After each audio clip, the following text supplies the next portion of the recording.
શિયાળાની ઋતુમાં ડીસાની કરુણાનિધિ નામની એનજીઓ અબોલ પશુઓ માટે આગળ આવી છે અને અત્યારે રખડતા પશુઓ જેવા કે ગાયો અને શ્વાનો માટે 2000 કિલો લાડુ બનાવી રહી છે. આ લાડુ બનાવ્યા બાદ તેને પશુઓને ખવડાવવામાં આવે છે.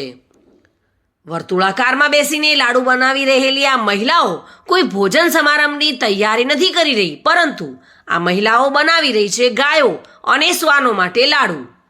ડીસામાં કાર્યરત કરુણાનિધિ નામની એનજીઓ દ્વારા શિયાળાની કડકડતી ઠંડીમાં શ્વાનો અને ગાયોને પોષણયુક્ત આહાર મળી રહે તે માટે ઘઉં, તેલ અને ગોળનું મિશ્રણ કરીને પૌષ્ટિક લાડુ બનાવવામાં આવી રહ્યા છે અને આ લાડુઓ આખા શહેરમાં રખડતા બિનવારસી પશુઓને પીરસવામાં આવે છે.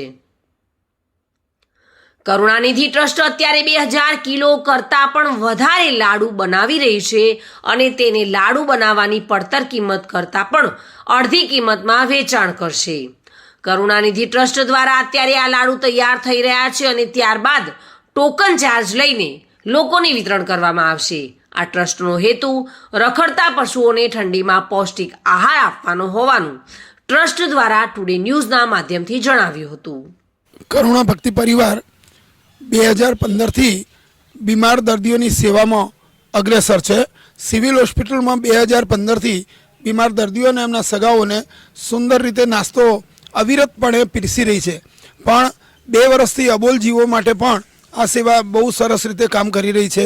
ગયા વર્ષે પણ 1000 કિલો લાડુ બનાવી અને ટોકન ચાર્જમાં લોકોને સુધી પહોંચાડ્યા હતા. આ વર્ષે એ 2000 કિલો લોકોની ખૂબ ડિમાન્ડ અને લોકોનું ખૂબ આ સેવાને ખૂબ આવકારી લોકોએ, એટલે અમે એને ડબલ કરી દીધી અને આ વર્ષે 2000 કિલો જેટલા લાડુ અમે બનાવ્યા છે. 20 ડબ્બા જેટલું તો તેલ વાપર્યું છે, 7-8 બોરી ઘઉં અને 500-600 કિલો ગોળ, એમ 2000 કિલોના લાડુ તૈયાર કરી અને માત્ર 50 રૂપિયાના ટોકન ચાર્જમાં અમે વિતરણ કર્યું.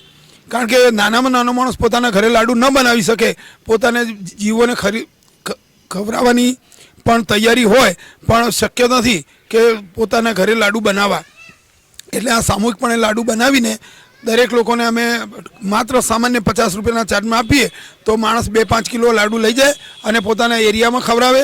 અને ખાસ તો ફોકસ ગૌશાળાઓની અંદર જે બહુ બીમાર ગાયો હોય કે જે ઊભી નથી થઈ શકતી, હરીફરી શકતી નથી, એવી ગાયોને જો આ લાડુ થોડાક દિવસ ખવડાવવામાં આવે તો એ ગાયો પણ ઊભી થઈ જાય અને એમની શરીરમાં પણ થોડી શક્તિ આવે, તો થોડાક જીવો પણ એ રીતે ઊભા થઈ જાય તો પણ એનું સરસ એવું પુણ્ય બંધાય.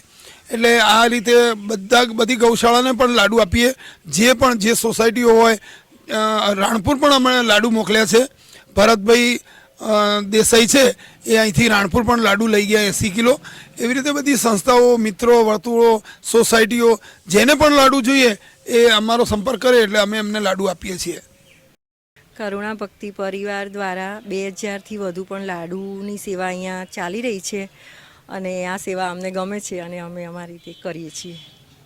ભરતભાઈ ભાગ્યશાળી જે લાડુ બનાવે છે તે અબોલ અને બીમાર પશુઓને માટે લાડુ ખવડાવી અને એમનામાં શક્તિનો સંચાર કરે છે અને એના દ્વારા એ બીમાર પશુઓ પણ નવજીવિત થાય છે અને એમને સારવાર પણ મળી રહે છે. આ લાડુ એક જાતના ટોનિક જ છે કે જેમાંથી પશુઓને પૂરતો આહાર મળે છે. જે રીતે શિયાળામાં માનવીઓને પૌષ્ટિક આહારની જરૂરિયાત ઊભી થતી હોય છે, તેવી જ રીતે પશુઓને પણ શિયાળા દરમિયાન પૌષ્ટિક આહારની જરૂર પડતી હોય છે.